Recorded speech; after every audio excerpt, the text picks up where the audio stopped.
Hello everybody, this is Maniac for Bricks, and I am here today with set number 41508, the LEGO Mixels Volectro from the Electroid. I think it's Electroid. I'll have to look at it again. This is my first LEGO Mixels review. This is from Series 1, ages 6 and up, 70 pieces. And this has been available in 2014 and retails for about $4.99. It's a small little pack. It's relatively the same price for all the Mixels. And I'm starting to get into these, and I'm actually going to enjoy them. So far, I've already been looking through some of the Mixels TV shows through the LEGO website and on Cartoon Network, because that's where they usually debut them. So let's take a closer look at this set now. So as we take a look at our first Mixel packaging, you can see how most of these packages are created with a kind of cartoon background in a circle, and it shows the character front and center. This over here is the cubit, and it's actually a see-through section, but the shape of it is supposed to be a cubit, which in the show I'll explain a little bit later. Most of this episode is actually going to contain information about the show, so that future Mixel reviews, you already understand that. And you can come back to here to see more about it. On the top, it shows the Mixels. On the bottom, it shows Cartoon Network, since LEGO is in direct affiliation with Cartoon Network to produce the Mixels cartoon show. And on the top here, I kind of sliced it in half, but you can see the cartoon version of Volectro. And that was able to give us a look at him between his LEGO and cartoon counterparts. On the back, it shows you the three figures involved, that when you combine their pieces, or mix them, you'll be able to create this max figure, which is between 3 different creatures or more. Mix is only between 2. It also shows you more in Series 1, and a link to the website. Let's take a closer look. By the way, this is the same type of packaging that is used with LEGO Friends Animals. So, roughly, I don't know if this would be considered a poly bag. Let's take a closer look at the rest of it. As I've discussed in my building video for this set, we only have one bag that all the pieces come in, and no separate bags inside of here to separate adding pieces. And we only have 3 extra pieces with Volectro. The first one is a 1x1 translucent blue piece. It has a stud on it, whereas the next one is a 1x1 tile and works as an eyeball, which I just dropped. And then the last one is a cheese wedge in a yellowish orange color, which you'll see a couple times with Volectro himself. The instruction book is in a folded manner so that you can make it easier for storage, and on the front of it, it shows similar to the package as far as the design, and you see the character in the corner.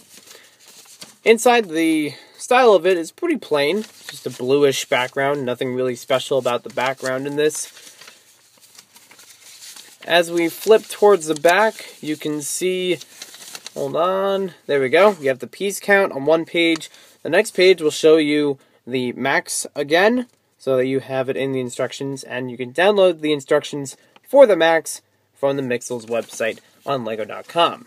It also shows you in the back of here series 1, 2, and 3 of the Mixels.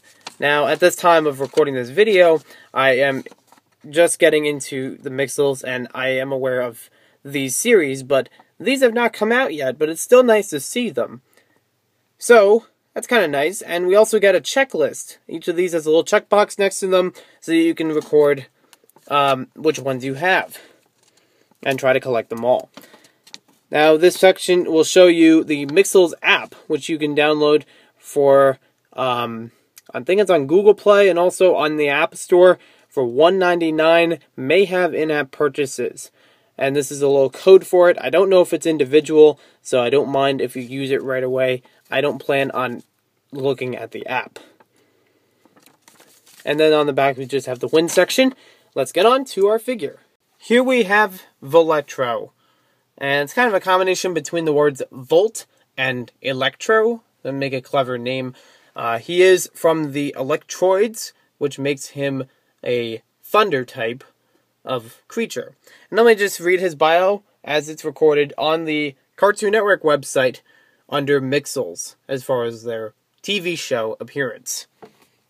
A scatterbrained, joke-loving Mixel who has been shocked one too many times.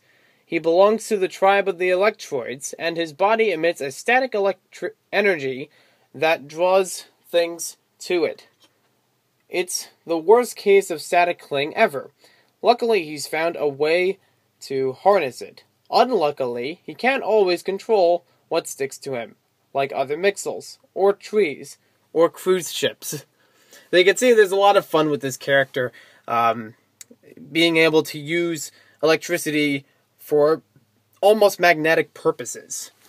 So, as we take a closer look at him all the way around, you can see he's got a very nice, design of yellow and yellowish orange to break up the yellow. But there's also little hints of light bluish gray and dark bluish gray, as well as some white on him. But you can see his main color, and it sticks really clear, much like anything else to him. As far as, just the design looks really good on this figure. I like how it, even on the back of him, it gives a good design. Although it's not much, it's still covered up so it's not looking too flat and, lacking dimension. For this figure, it's posable. It's a constructive type figure, made with regular Lego pieces, of course. And you can use it, you can use a whole bunch of joints, including the new ball joints, or somewhat new, I would say. Miniature ball joints that are for the legs, sometimes used for characters' arms. And he holds up really well, even on one foot. You can make lots of different combinations of poses with him, in all different directions. You can twist him around and make crazy moves with him, which is one thing I'm starting to like about these Mixel characters, how well they can pose in so many different ways. The arms have a lot of articulation. As you can see, the fingers can move up and down, and they have little spikes of electricity flowing from them. You also have the ability to move his elbow by this hinge, and you can also move it by the shoulder area on a clipped hinge. Very nice for articulation with this figure. Great to have in lots of different poses. Some really close, maybe he's thinking of something, and then you could have him way up, maybe he's stretching to get out of bed. And then he's, just normal, just walking around a little bit. Walking around. Obviously his arms go longer than his legs, so you will have to hold him up a little bit as far as the arms go.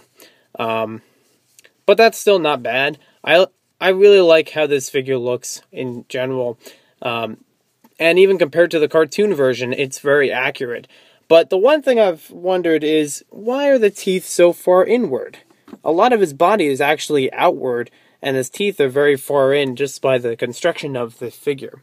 But if you look at the character itself, obviously they wouldn't have their teeth so far in as a character. If they were going to use them for eating and talking. Although I can't really think of any real way to quickly fix that. It would probably take a lot more construction to try to fix that kind of error. But I'm still okay with it. And also, if you wanted to, you can move his eyes around in different positions just by poking it out and putting it back on. Whoop, now he's looking right at you. Or he's looking he looks dizzy. It's also nice, and probably one of the big reasons why I got this set. Oops, a little piece fell off there. That doesn't happen usually. But one thing that's really nice about this set is this bush piece on the top. And if you give me a moment, I have tons of these from years gone past. In green. Usually it's a bush piece that's used for, additional shrubbery and such in Lego housing and such. But this one's in yellow, which kind of adds a little bit more flavor to it and gives us a little bit more of what we could do with this piece than just making it a plant. Because it's supposed to be representing, for this character, it's supposed to represent a spiked hair, which is kind of a nice idea. And what's also good about this is how it's held in. It's not just placed on top where it could fall off rather easily. Instead, it actually has a Technic pin that's put in there, so it takes a little bit more structure and it's a little bit more sturdy.